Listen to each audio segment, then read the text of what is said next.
a moment, you'll hear James Stewart as the six-shooter, just one of the many fine programs brought to you Sundays on NBC. Listen to the NBC Star Playhouse with Frederick March and Florence Eldridge. Hear Stroke of Fate and what might have happened if fate had reversed historical facts. And keep tuned for the dramatic story of Last Man Out. It's a lineup of great programs, all of them heard only on NBC. James Stewart as the six-shooter.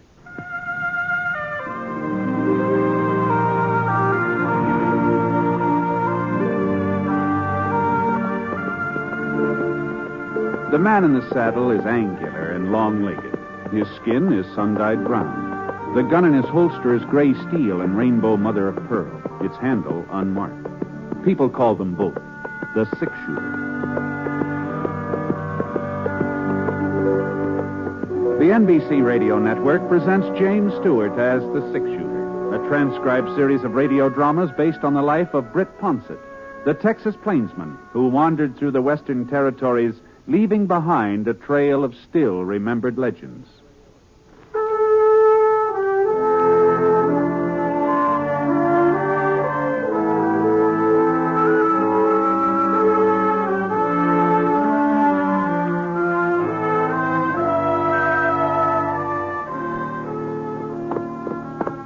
The snow was beginning to melt by the time I reached Dawson.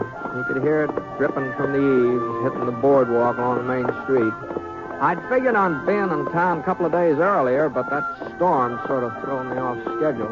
Not that I had to be there any particular day, but my winter job at Dave Engelman's ranch would be waiting for me whenever I showed up.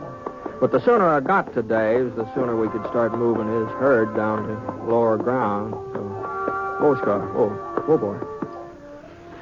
Well, it was almost noon, so I tied Scar to the hitching rail in front of Brick Vining's gambling hall and went hunting a place to eat. The town was sort of showing a little wear and tear. Of course, Dawson never had been a rich place, and I guess the drought last summer hadn't helped much. Folks just didn't have the money for improving the real estate, that's all. Except the jail. Huh. Gee, for a minute I couldn't believe my eyes. Well, it was all fixed up. Fresh green paint on the outside, new wooden steps leading up to the front door. Real honest-to-goodness bars in the cell windows. It sure was a different jail, all right. But the face grinning out at me from behind those cast-iron bars, well, that face hadn't changed a bit since the last time I was in Dawson. Howdy, Britt. Hello, Milt. I heard you was coming to town. Dave Engelman said you signed up with him. Yeah, that's right. You in for something, Milt? Oh, there's a little ruckus over at Brick Vining's place last night. Some folks said I started it. Uh-huh. Reckon they're right. You do. Seems to me like you were in jail when I left Dawson a couple of years back, isn't it? Was it Saturday night or Sunday morning? Could have been. I don't remember exactly. Well, if it was a Saturday night or Sunday morning, like as not, I was here. I ain't missed being thrown in more than 2 Saturday nights since they first built the place. Mm-hmm. Well, at least you're living in style. George, this jail looks a lot fancier than it used to be. Yes, yeah. New sheriff fixed it all up. New sheriff, huh? Sure. Oh, you heard about Saul Gordon being killed, didn't you? No. Well, what happened? Oh, well, it happened, maybe a couple of months ago. And, well, come on inside and have a look around while I tell you about it. Well, I don't know about that, Milt. You know, maybe the new sheriff wouldn't care about it. Oh, Sheriff Billy wouldn't mind. He'd like you to pay us a visit. Now, come on, Britt. The front door's unlocked. Well, all right.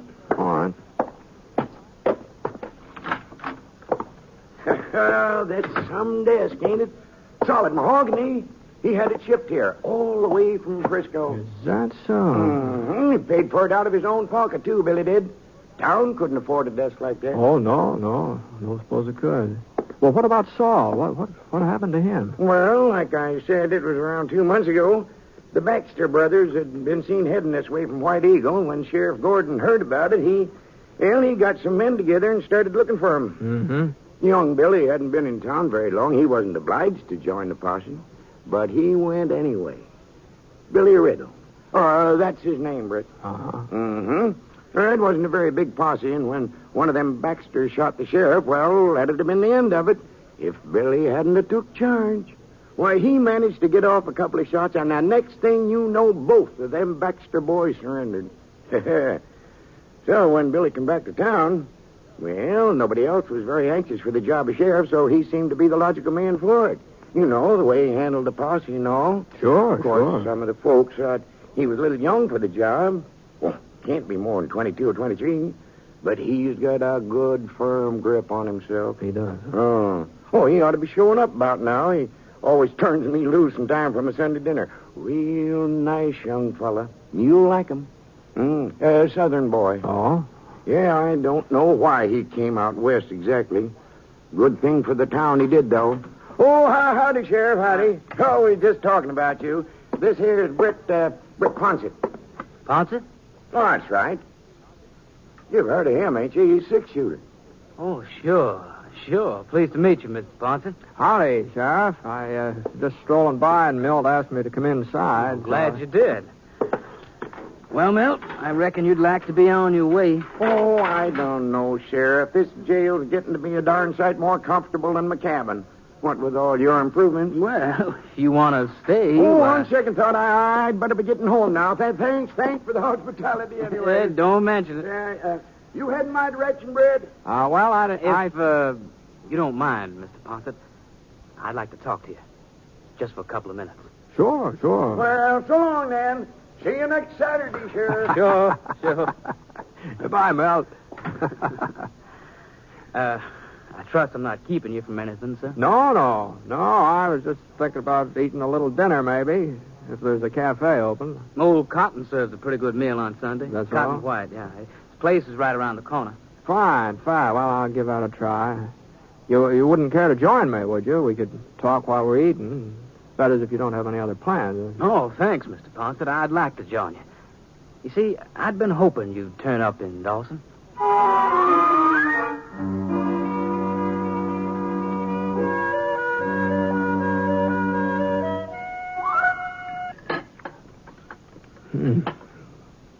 My George, I sure was a nice tender pot roast, wasn't it? Mm-hmm. Oh, I ate too much, though. Oh? My belt's cutting into me like a cinch here. Wait till What was it you had in your mind, Billy? My name's Riddle, Mr. Ponset. Bill Riddle. Uh-huh, yeah. Milt told me. The name doesn't mean anything to you? No, not offhand. I heard a lot about you, Mr. Ponset, since I came to Dawson. Folks say you've traveled a lot around this part of the country. Covered it all, from one end to the other. Boy, I've done my share of moving about. What I wanted to know was if you ever ran into anybody else with the same last name as me. Riddle? Blake Riddle, that's the full name. Relative? My father. Oh.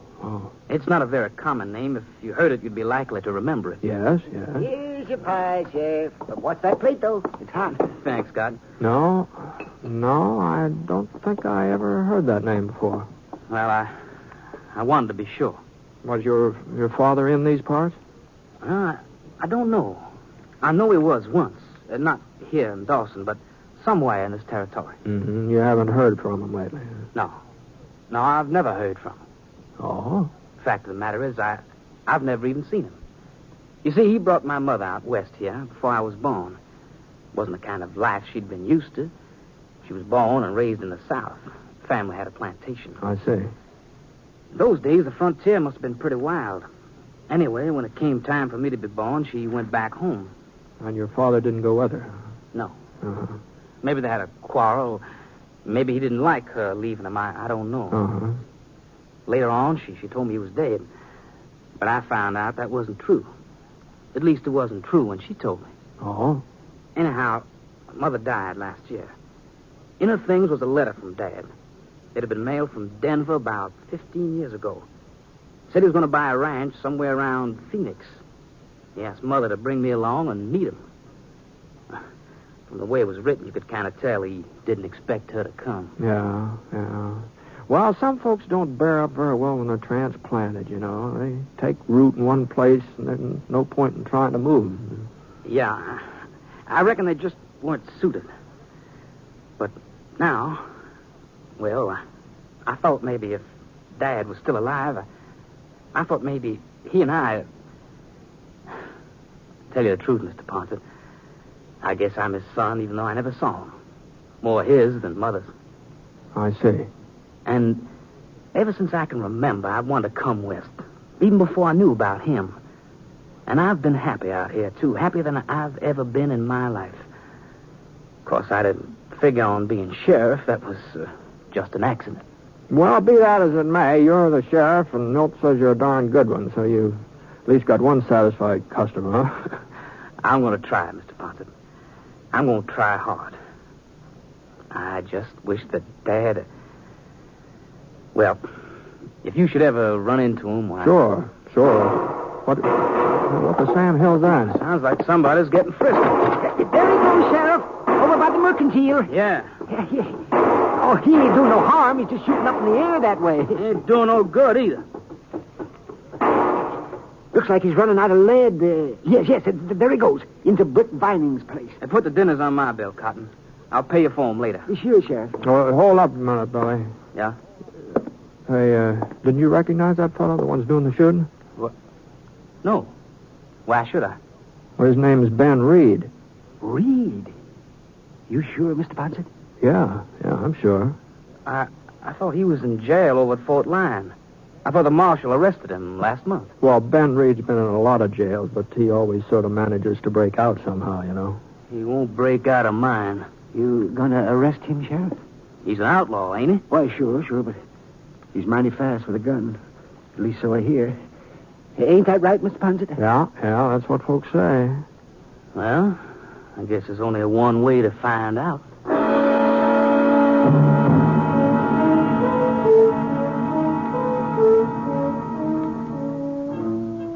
Sheriff Billy was young, all right, but he didn't walk young, and he didn't swagger. He just moved ahead like a man who knew where he was going.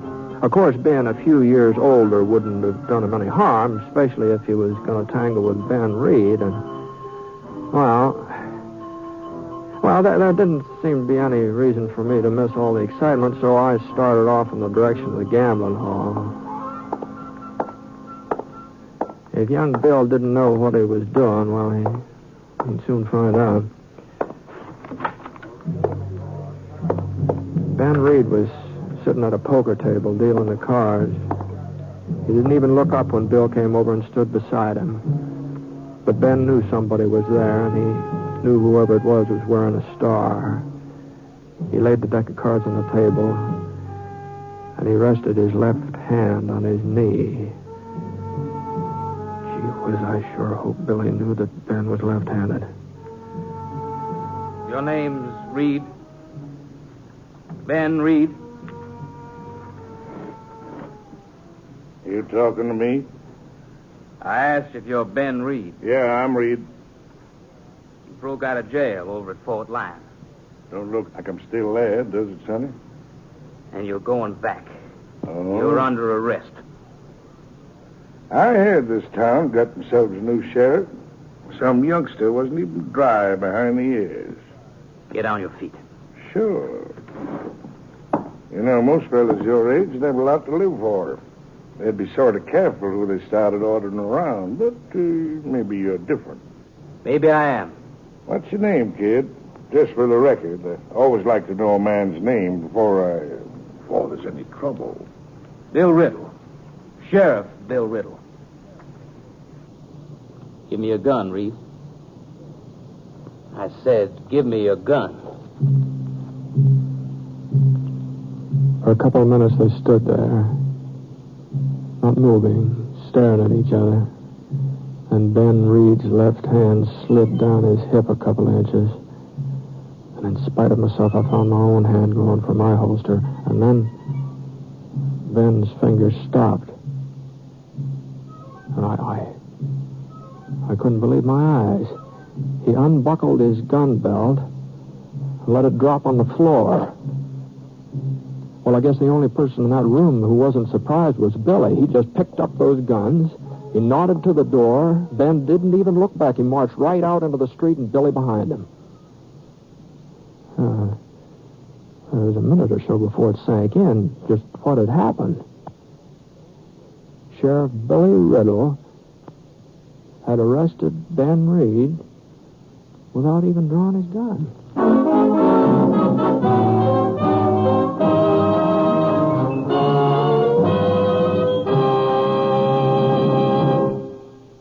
We'll return to James Stewart as the six-shooter in just a moment. Ladies and gentlemen, your attention, please. I've got $100, 100 genuine United States dollars, and they're yours for a mere 75. Oh, friends, suppose you heard an offer like that. You'd jump at it fast, wouldn't you? Well, that's the very offer I'm making you today. I'm promising a guaranteed return of $4 for every $3 you invest. And all you do is buy United States savings bonds. So sign up today for the payroll savings plan where you work or the bond-a-month plan where you bank. You'll feel more secure tomorrow if you buy United States savings bonds today.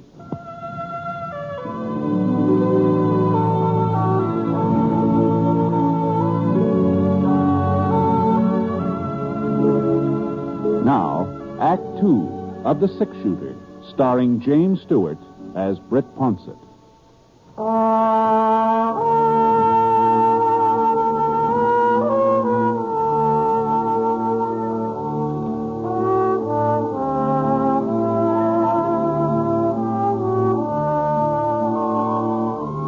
About 2 o'clock that Sunday afternoon, the snow started coming down again. Big, real big, heavy snow. So I left Scar at the livery stable and got myself a room at Mrs. Kramer's boarding house. Yeah, I sure didn't like the idea of going out for supper, but Mrs. Kramer said that she didn't fix food on Sunday night. She was lead soprano in the church choir, and rain or snow, she had to be there for the evening service. There wasn't anybody else who could carry the melody. So I put on just about all the clothes I had with me and headed for Cotton White's Cafe. Howdy, Mr. Ponsett. Oh, sure is coming down, ain't it? Yeah. We don't usually get a big snow like this before January or That's maybe right. February. It seems like the weather's changing. I wonder what's causing it. I don't know, Cotton. Don't know. I was afraid you might be closed. No, I would be, except for these lunches I'm packing. Yeah, the sheriff caught me just as I was locking my door. Oh? The idea of leaving for Fort Lyon in a blizzard like this. Fort Lyon? That's where he says he's going. Well, what for? Wants to turn Ben Reed over to the marshal there. He sure is in a big hurry to get rid of him for some reason. This don't make sense. Like as not, they'll never make it to Lyon, either one of them. But Billy says they're starting tonight, so... well, no, that does it. Oh, I'll just run these over to jail. You can pour yourself a cup of coffee, Mr. Ponsett. I'll be right back. Well, why not let me take them over for you, Carter? Says I'm all bundled up and everything. Oh, of course not, Mr. No Ponsett. trouble, no trouble. Because I'd kind of like to have a talk with Bill before he leaves town. Well, if you're sure. And don't stay open for me. I'll just get a cup of coffee from Mrs. Kramer. That's all I wanted anyway. Good night. Good night, Mr. Ponsett.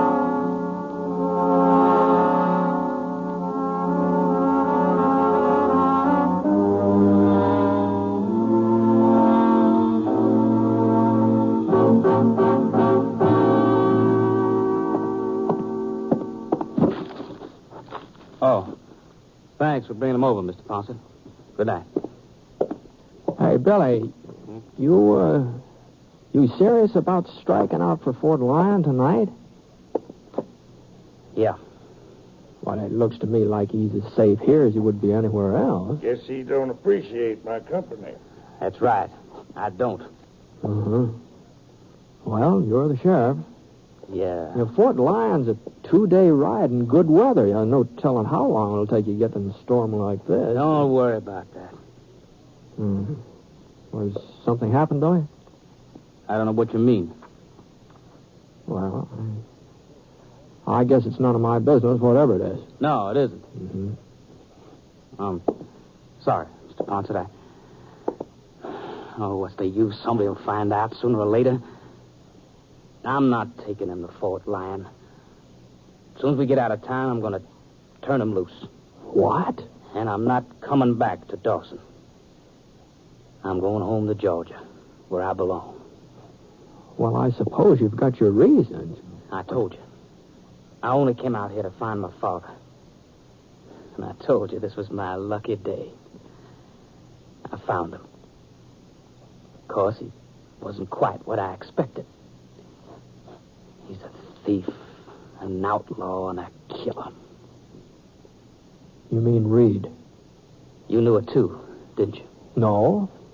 No, I didn't know anything of the kind. Well, you must have guessed it then. When he let me take him without lifting a finger to stop me. You said yourself he was fast with a gun. Well, I said that's what I heard. But the fact a man lets another man arrest him, well, that doesn't necessarily prove kinship, you know. I got the proof right here. What? Yeah.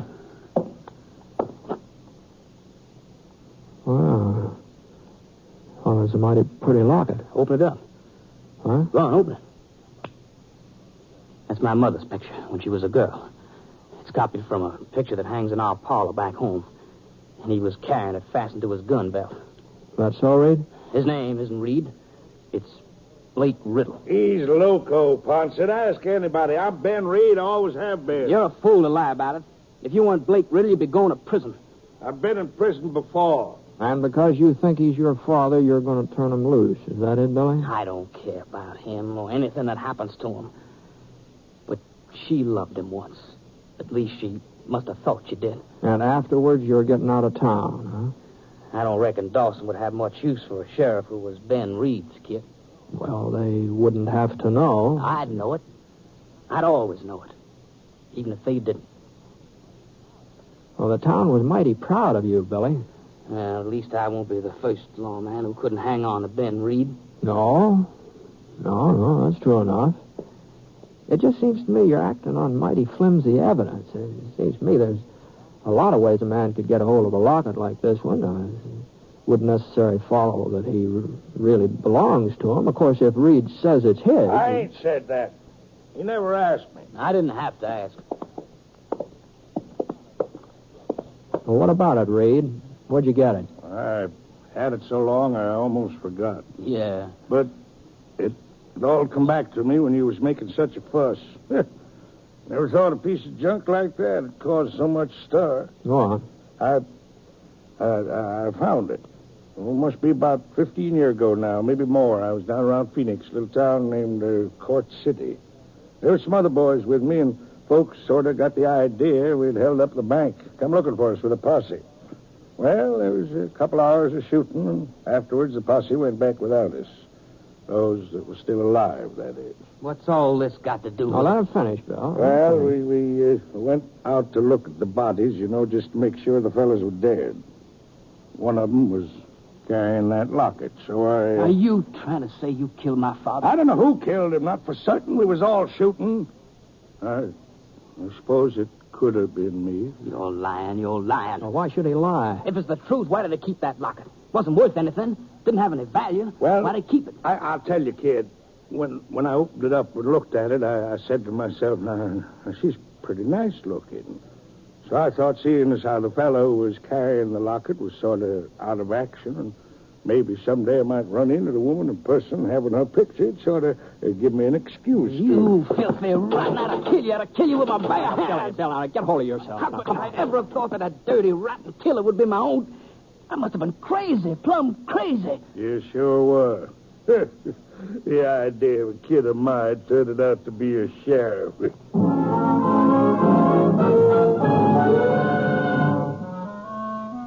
took Billy Riddle a little while to simmer down. When he finally did, he changed his mind about going to Fort Lyon. He decided to wait until the storm had died down, until he was sure of delivering the prisoner. Reed didn't say anything, not another word. Not until Bill went out back to get some wood for the pot-bellied stove. Why are you looking at me like that, Ponson? You didn't believe me, did you? Not entirely, Reed. No, not entirely. Why not? Well, for one thing, I was in Court City when you robbed that bank, and it wasn't 15 years ago. It was about 4 years ago. And the posse that went out after you, well, they didn't even get close to you. They came back, and all of them hadn't fired a shot. Well... And there was another, I think you would call it discrepancy. What's that? I knew all those boys in that posse, and none of them was named Riddle. Well, one thing was true enough. The important thing. Oh? His father is dead. And I killed him. What? 20 years ago, when his mother went off and left me, when she wouldn't come back, when she wouldn't even answer my letters, that's when I killed the man his father had been. I didn't think I had anything to live for. I didn't think I'd ever see Billy. I didn't think I'd ever see him as long as I lived. That's when I turned outlaw and became Ben Reed. That's when I killed Blake Riddle. Hmm. Yeah, maybe so. Maybe so. But as far as I'm concerned, there's a lot more of Blake Riddle here tonight than there is of Ben Reed. At least that's the way it appears to me.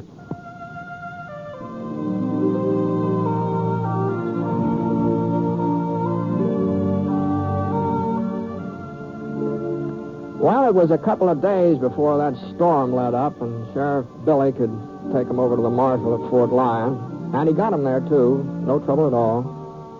Of course, a lot of folks said that afterwards Ben Reed would just break out of jail again like he always had before, but, you know, so far he hasn't even tried to. People just don't understand it. He's practically a model prisoner.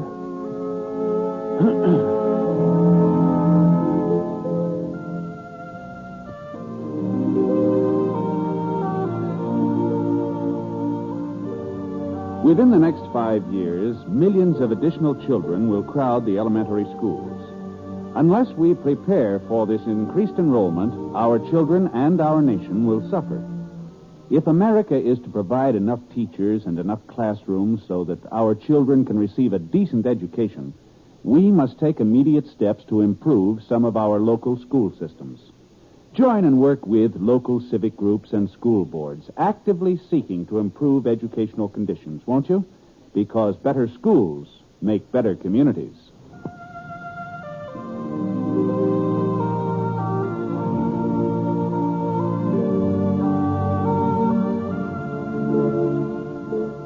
The Six Shooter is an NBC Radio Network production in association with Review Productions. It is based on a character created by Frank Burt, and the transcribed story is written by him. Mr. Stewart may currently be seen in the Universal International picture, The Glenn Miller Story. Others in the cast were James McCallion, Ken Christie, Howard McNear, and Alan Reed. Special music for this program was by Basil Adlam, and the entire production is under the direction of Jack Johnstone. All characters and incidents were fictitious, and any resemblance to actual characters or incidents is purely coincidental. This is Hal Gibney speaking.